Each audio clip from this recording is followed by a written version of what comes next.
nouvelle édition sur l'ORTB. Bonsoir à tous, voici les titres de ce 20h. Le rapport de la commission chargée des réformes politiques et institutionnelles est transmis au chef de l'État ce mardi. Le document de 35 pages a reçu l'aval de l'Assemblée des 35 membres de cette commission.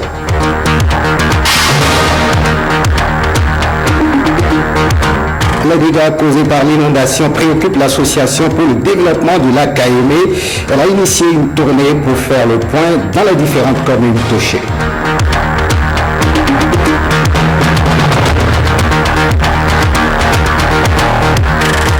Et puis, dernière ligne droite du jeune musulman, les fidèles sont à la quête de la nuit de la destinée. Ils intensifient les prières dans les mosquées à suivre le constat de la rédaction.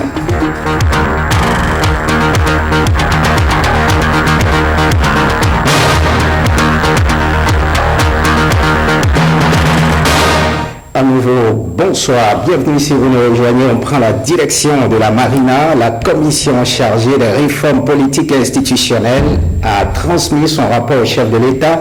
Il s'agit d'un document de 65 pages dont le contenu a reçu l'aval de l'ensemble des 35 membres de la commission. La cérémonie de remise du dit rapport a eu lieu ce mardi au palais de la Marina en présence de nombreuses personnalités. Le compte rendu signé Renaud Akapo. Un événement exceptionnel, moment de grande mobilisation. La cérémonie qui a mis en branle le dispositif protocolaire ce mardi au palais de la Marina n'a pas échappé à cette tradition. Élus du peuple, membres du corps diplomatique, hauts gradés de l'armée, ils étaient tous là pour marquer de source solennelle cette cérémonie consacrée à la remise au chef de l'État du rapport de la commission chargée des réformes politiques et institutionnelles.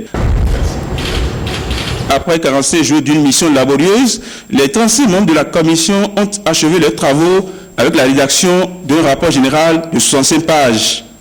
Nous avons travaillé un mois durant à traduire dans un rapport notre avis au sujet des propositions que vous avez faites. Monsieur le Président de la République, je puis vous dire que les débats ont été vifs, que les débats ont été nourris, mais que sur l'essentiel, nous sommes parvenus à un consensus. Je voudrais vous dire que la méthode que nous avons appliquée est une méthode ouverte, tout aussi participative. Dans cette grande ligne, le document remis au chef de l'État comporte des réponses techniques aux questions essentielles comme le mandat présidentiel, le système partisan ou encore l'équilibre des pouvoirs entre les institutions de la République. Dans un rapport pour le moins fécond, le professeur Joël Aïvo a décliné à l'assistance le viatique nécessaire au toilettage de la loi fondamentale. Nous n'avons pas reçu mandat pour rédiger et proposer à notre pays une nouvelle constitution. Dans le fond, maintenant, la commission était appelée à répondre à 3 questions précises. D'abord, celle de savoir comment et par quels moyens il est possible de rétablir l'équilibre positif et constructif des pouvoirs. Ensuite, par quelles mesures peut-on davantage renforcer l'indépendance de la justice? Et enfin, dernier axe de travail, sur quel levier agir pour renforcer le système partisan béninois et stabiliser le code électoral. Dans les approches qu'elle propose, la Commission a voulu être la plus pragmatique possible. Ce rapport, en conséquence, dresse une liste de propositions concrètes. Les propositions qui sont ici recensées sont celles qui ont rencontré l'adhésion de tous les membres de la Commission. Elles sont, comme on le remarquera à la lecture du rapport, pour certaines précises et tranchées, et pour d'autres, elles sont mesurées et ouvertes. En recevant le dit rapport, le chef de l'État promit tout mettre en œuvre pour la mise en route du processus devant conduire à une loi référendaire. Et j'ai la conviction que le contenu de ce rapport va nous ouvrir définitivement les chemins d'un nouveau départ politique. C'est vrai, notre pays a donné les preuves de sa maturité politique et démocratique. Vous avez dit tantôt que notre modèle politique est un label. Je dirais, il est standard mais il est bon.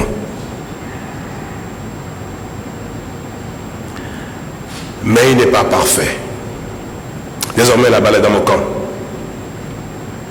Je la jouerai avec détermination, avec foi. Et avec mes collaborateurs, nous allons nous efforcer assez rapidement d'examiner en détail le contenu de ce rapport pour sortir le projet de révision de notre Constitution, ce que nous allons soumettre au Parlement dans les meilleurs délais. C'est dans un climat de pleine satisfaction que s'est refermée cette cérémonie qui ouvre la voie à de nouvelles perspectives en termes de réformes politiques et institutionnelles. Mais parlons toujours de ce rapport, c'est avec un sentiment de réelle satisfaction que les membres de la commission ont achevé leurs travaux à l'unanimité. Ils ont validé les recommandations contenues dans le document final soumis au président de la République. Quelques-uns ont bien voulu se confier au micro de la télévision nationale. Écoutons leurs propos au micro de Renoir Capo. Je crois que c'est quand même une date importante dans la progression de la démocratie chez nous. Le consensus s'est manifesté déjà, même dans la composition de cette commission, où les travaux sont déroulés de façon très agréable, très correcte. Chacun y a mis du sien pour faire progresser les choses et en toute objectivité. Moi, je suis particulièrement fier d'avoir participé à ces travaux dans ces conditions-là. Je dirais qu'il y a eu consensus sur le rapport. Et vous avez vu la forme du rapport. Bon, cette forme-là, je dois féliciter le rapporteur. Le mandat unique, vous avez vu comment ça, le rapport a été. Sur ça, là, on se retrouve. Que vous soyez pour ou que vous soyez contre, vous êtes d'accord. En réalité, nous avons posé dès le départ, au niveau de la commission, la question essentielle de la composition de la commission. Nous avons pensé qu'il fallait plutôt une commission plutôt des États généraux. Le président de la République a choisi une méthode globalement et je dirais radicalement différente de celle qu'on a pratiquée jusque-là. Le chef de l'État a choisi, je dirais, de mettre en action immédiatement le consensus en mettant dans la commission des personnalités politiques venant de plusieurs bords, en mettant des experts, des universitaires, d'anciens maires, d'anciens députés. Donc au fond, on a une commission beaucoup plus ouverte. Donc ce qui peut, si vous voulez, a priori compliquer la tâche. Au plan technique, les questions ne sont pas compliquées. Au plan constitutionnel, les questions ne sont pas compliquées. Mais au plan de leur mise en œuvre et de l'acceptation par les forces politiques que le chef de l'État a souhaité mettre dans la commission, il était nécessaire que nous arrivions à convaincre, à expliquer. Et c'est à cette condition que nous sommes parvenus à un consensus général sur plusieurs points, y compris d'ailleurs le point qui passionne les Béninois et qui passionne également nos amis d'autres pays voisins. Le mandat unique. Nous avons proposé au président de la République, nous lui avons présenté les différents avis sur les modalités actuelles, le mandat de 5 ans renouvelable une fois, et en même temps sur ce qu'on peut considérer comme étant les appréhensions sur le mandat unique, qui est inédit. Quasiment aucun pays africain n'expérimente le mandat unique. Donc nous savons que nous voulons faire œuvre de rénovation, nous savons que nous voulons frapper un grand coup. Étant conscients des avantages et des inconvénients de chaque modalité, nous avons présenté au chef de l'État un avis technique et nous n'étions pas obligés de nous entendre. Et le président ne nous a pas mis ensemble pour que nous entendions. Je ne m'attendais pas à ce qu'il y ait unanimité sur tout, mais le style de discussion était assez enrichissant. D'abord, la question du mandat présidentiel, il n'y a pas eu unanimité. Il y a des arguments pour et des arguments contre. La question de la nomination des membres de la Cour constitutionnelle.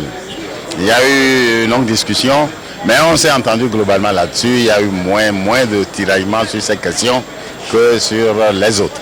Nous nous sommes préoccupés de deux choses essentielles. La première, c'est la question de l'immunité des députés.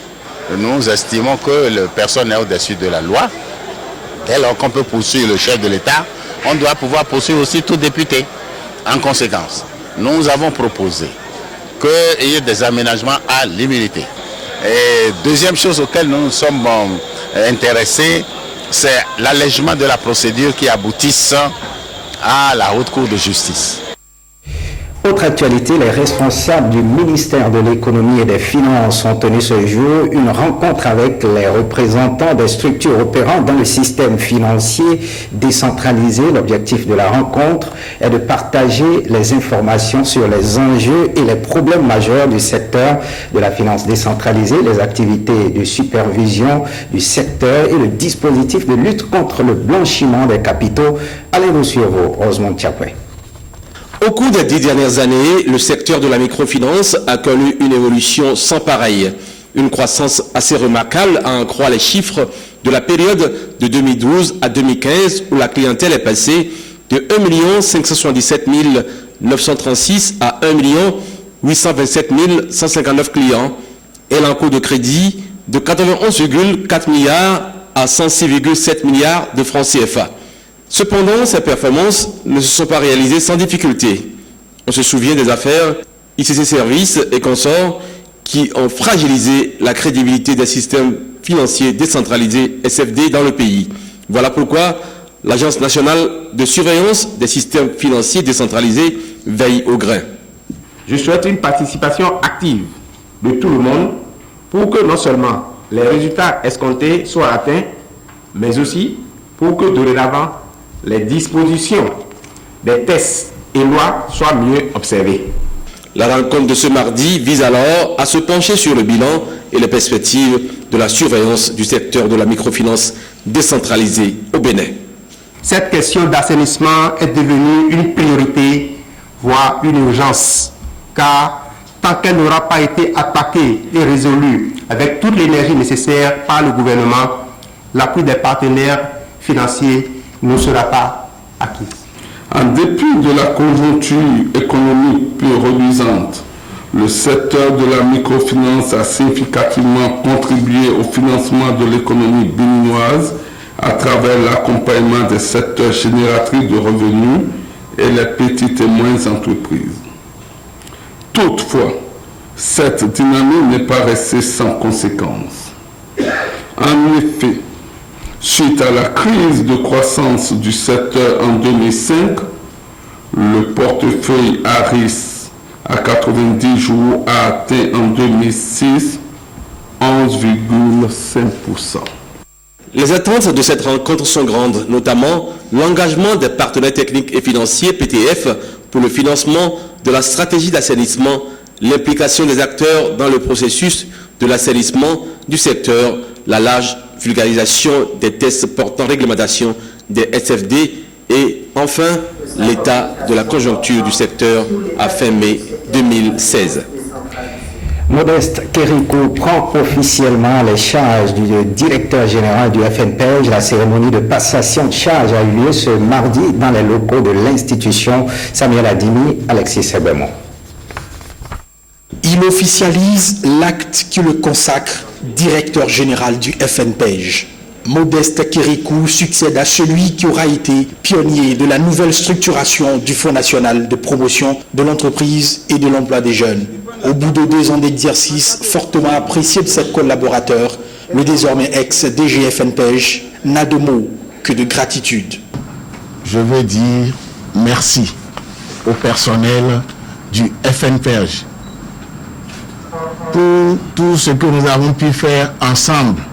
Et je voudrais rendre grâce à Dieu pour tout ce qu'il m'a permis de faire avec vous. Où que je serai, je ne vous oublierai point. Je voudrais compter sur vous pour que vous ayez une franche collaboration avec monsieur le directeur général Modeste Kérikou. L'ancien ministre de la Jeunesse et des Sports a déjà sa petite idée sur sa nouvelle mission aux côtés des jeunes sans emploi et porteurs de projets. Mon cap est clair. L'entrepreneuriat, l'emploi et l'autonomisation des jeunes porteurs de projets. L'emploi est une priorité pour le gouvernement. L'emploi des jeunes l'est encore plus. Des secteurs clés tels que le tourisme et l'artisanat, le numérique et l'agrobusiness sont à haute valeur ajoutée pourvoyeurs d'emploi pour les jeunes, nous le savons tous. Nous redonnerons envie à nos jeunes d'exprimer les talents et le génie qui sommeillent en chacun d'eux. Tant il est vrai que nombre d'entre eux ont été convaincus par les pratiques de ces dernières années que des critères autres que la pertinence de leur projet et sa rentabilité primaient pour bénéficier du soutien de l'État. Je veux leur dire ici et maintenant que l'action qui sera la mienne sera de mettre fin à toute forme de dérive et de déviance partisane et régionaliste. Pour servir les jeunes entrepreneurs, que de jeunes se succèdent à la tête du FNPEJ depuis son institution.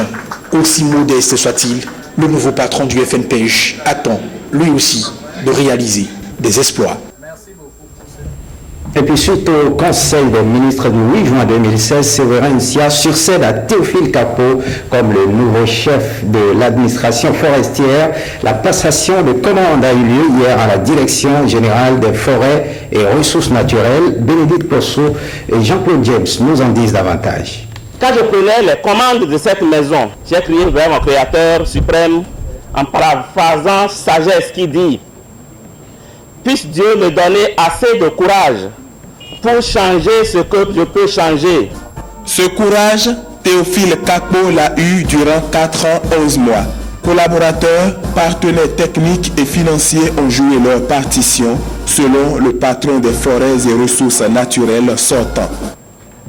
Vos concours précieux m'ont permis d'engranger quelques résultats palpables. Désormais, aux commandes de l'administration forestière, Séverin Nsia qui prend le relais pour relever un certain nombre de défis. Il s'agira d'engager les réformes institutionnelles du secteur, asseoir une meilleure gouvernance du secteur, enfin, améliorer les performances techniques des fonctionnaires des eaux, forêts et chasses, en œuvrant pour la formation, le renforcement de capacités et l'amélioration des conditions de vie et de travail. Nous devons nous armer comme des soldats, comme des gendarmes de la forêt et de nos ressources naturelles pour ce que nous avons appelé notre programme de reboisement intensif.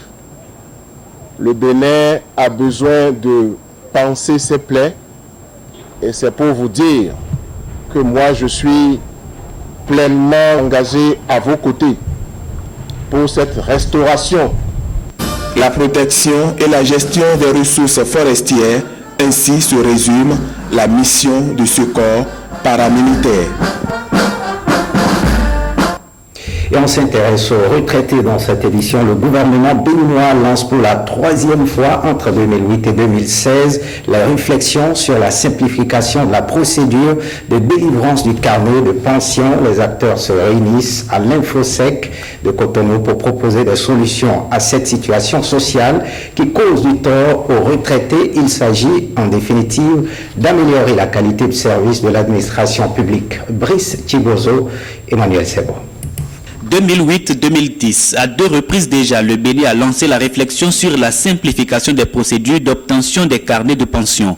Presque 6 ans après, le débat est encore d'actualité. Le ministère du Travail et celui des Finances se saisissent de la question pour qu'elle soit enfin totalement évacuée. Et pourtant, le code relatif à la pension est clair. 1 an avant l'admission de l'agent à la retraite, son dossier constitué de 31 pièces doit être prêt. Condition pour délivrer à temps le carnet de pension. C'est maintenant le défi à relever en trouvant les mécanismes adéquats pour le respect de ces dispositions, car l'état des lieux n'est guère réluisant.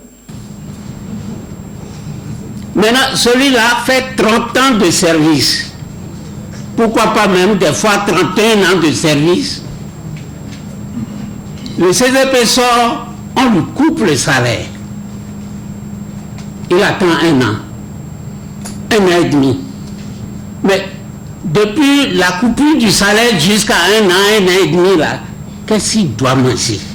Il faut lire à travers l'organisation des présentes assises l'intérêt que le gouvernement accorde à la condition des retraités. Le ministre du Travail le reconnaît. Les contraintes, les tracasseries sont diverses et variées. Adidja Toumatis est acerbe. C'est un échec pour l'administration et il était donc devenu impérieux de faire accélérer la procédure de délivrance des carnets de pension. Nous nous trouvons, disons-le, très humblement et franchement, dans un contexte de contre-performance de l'administration publique.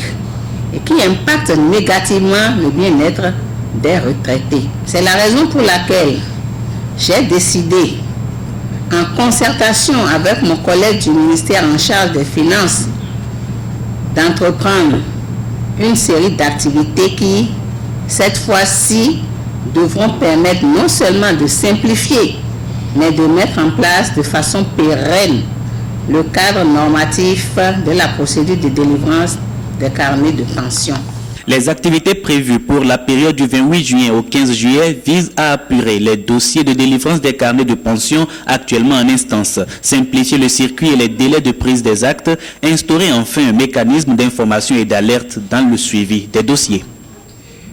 L'Association pour le développement du lac Aimé et ses chenaux Adelac se préoccupe des dégâts causés par l'inondation. Elle a initié une tournée pour faire le point dans différentes communes la semaine écoulée. Jean-Claude James nous dit les raisons de cette tournée. C'est une délégation des représentants des 5 communes ayant en partage le lac Aimé qui est allé au contact des populations. Une tournée de 2 jours sous la houlette de Adelac pour évaluer les dégâts causés par l'inondation dans ces localités.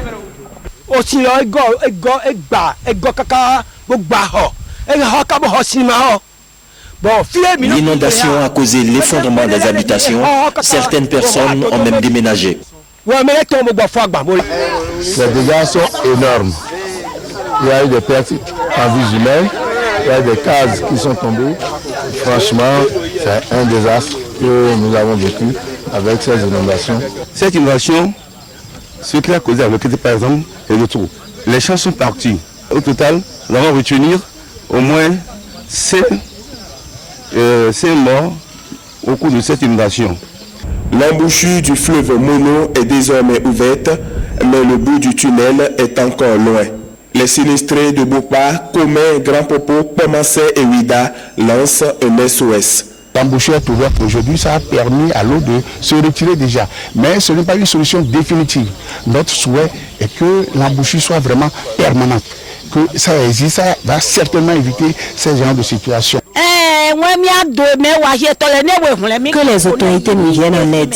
Nous les supplions. Nous lançons un appel à toutes les bonnes volontés pour nous aider à pouvoir venir au secours à ces populations. Un cri de cœur qui aura certainement un écho favorable. Et ce mouvement d'humeur à Savès, les populations de Savès s'insurgent contre la non-désignation de la commune comme lieu, le chef-lieu du département des collines. Elles l'ont fait savoir à la première autorité communale après une séance de travail entre les filles et fils de la localité. Ousmane Baparapé pour le reportage. La journée de protestation a démarré par une rencontre dite de vérité dans l'amphithéâtre de la FASEG de Savès. Ici, toutes les couches sociales y sont représentées. Face à l'indignation des uns et des autres, suivie d'explications des acteurs politiques sur la préservation de la cohésion sociale et l'unité nationale, le consensus finit par être trouvé. Pas de manifestation violente donc pour protester contre le choix de Dassa comme le chef-lieu du département des collines. Fini les concertations, les faiseurs d'opinion se rendent enfin à l'hôtel de ville pour la déclaration finale. Le choix a été porté sur la ville de Dassa-Zoumé.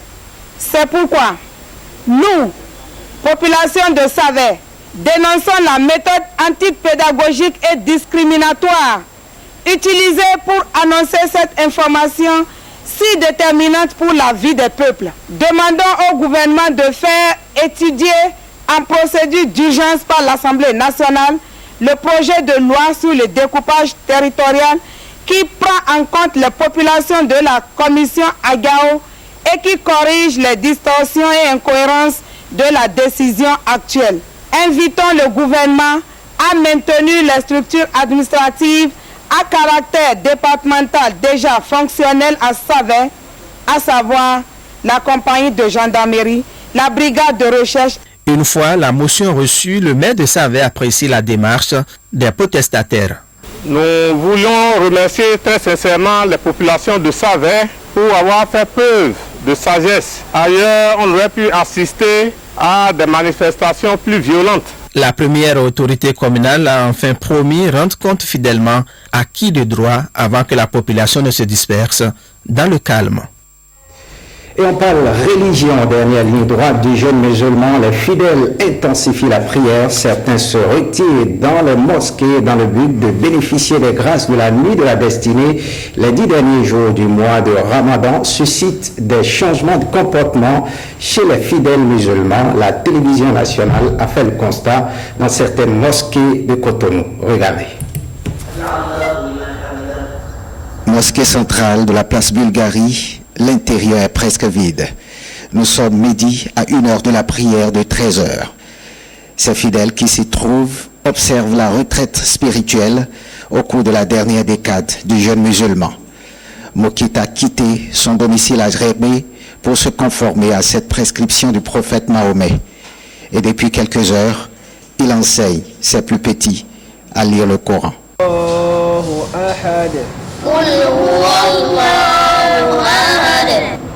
Actuellement, les enfants, on arrive à les apprendre comment on arrive à lire le Coran, les permettre à lire aussi le Coran, les amener aussi à connaître comment ils arrivent à faire le retrait spirituel, car depuis tous les petits âges comme ça, ils peuvent connaître à faire le retrait spirituel.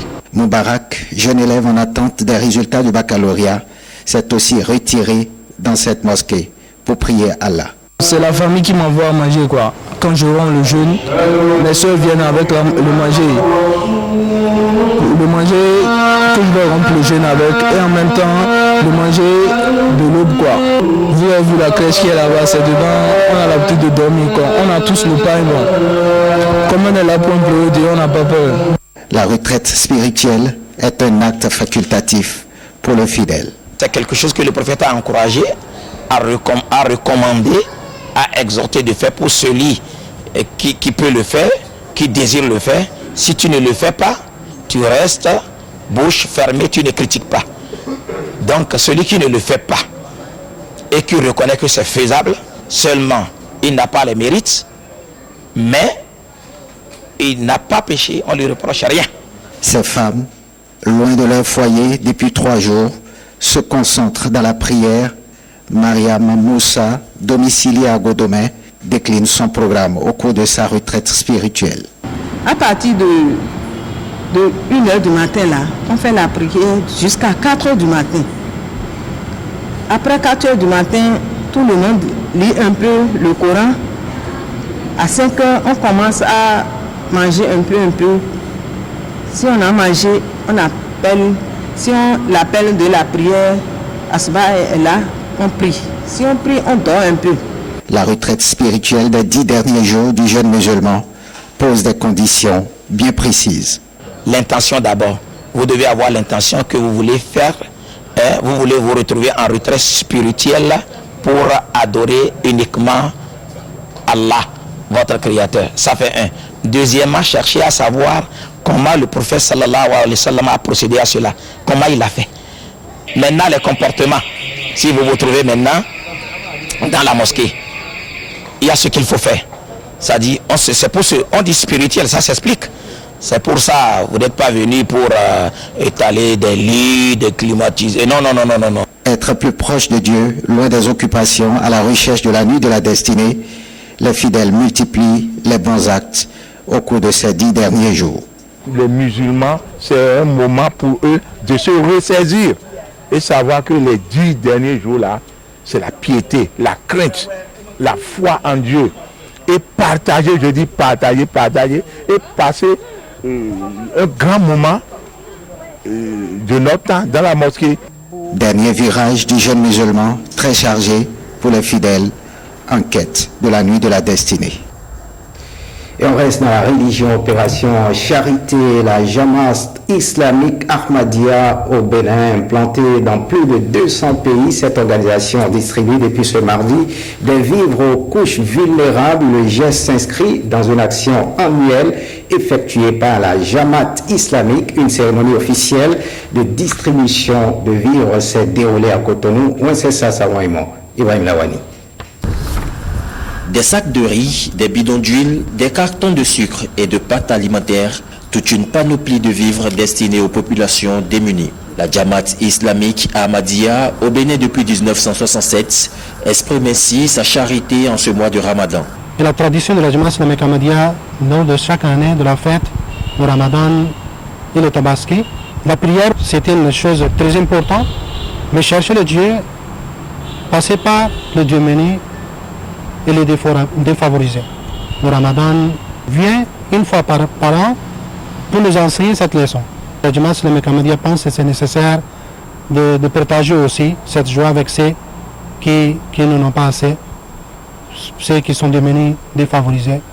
En sa qualité de ministre des Affaires sociales, Adidjatou Matisse reçoit symboliquement les vivres destinés entre autres aux orphelinats et centres d'accueil. Vous savez, les œuvres sociales ont beaucoup de valeur aux yeux du Tout-Puissant. Et lorsque ces œuvres sont encore réalisées pendant le jeûne du Ramadan, ça a vraiment beaucoup de valeur devant Dieu. Ces vivres iront vers leurs destinataires. Tous mes remerciements au nom du gouvernement et à mon nom personnel, à toutes les œuvres sociales que la Jamaat islamique Ahmadiyya réalise au Bénin depuis des décennies.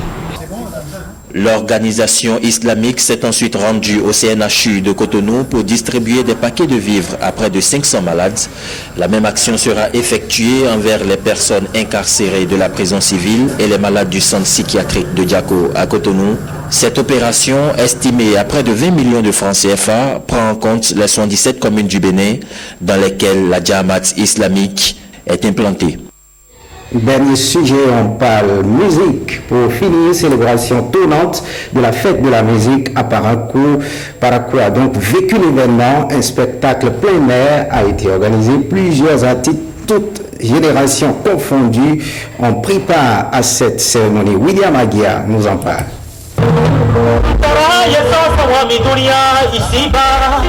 Ici, c'est la fête de la musique avec plusieurs prestations d'artistes béninois venus de la partie septentrionale et méridionale du pays.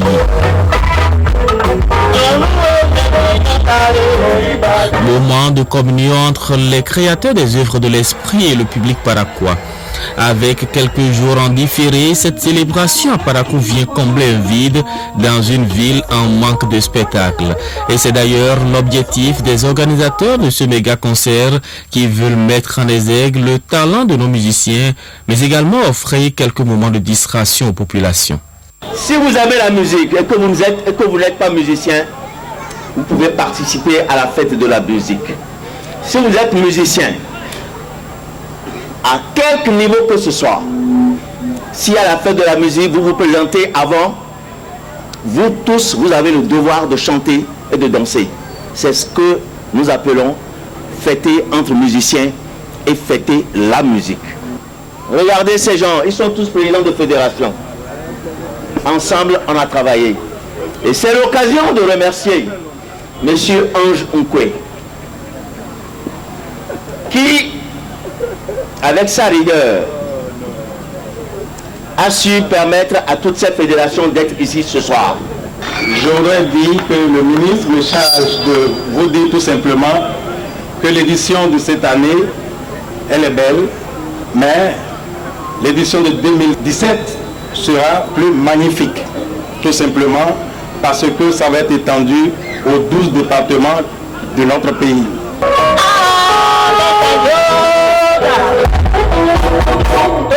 Des playbacks, du live accompagné par 3 différents orchestres, c'est un tableau varié qui en 4 heures d'horloge a scellé davantage le lien entre musiciens et spectateurs.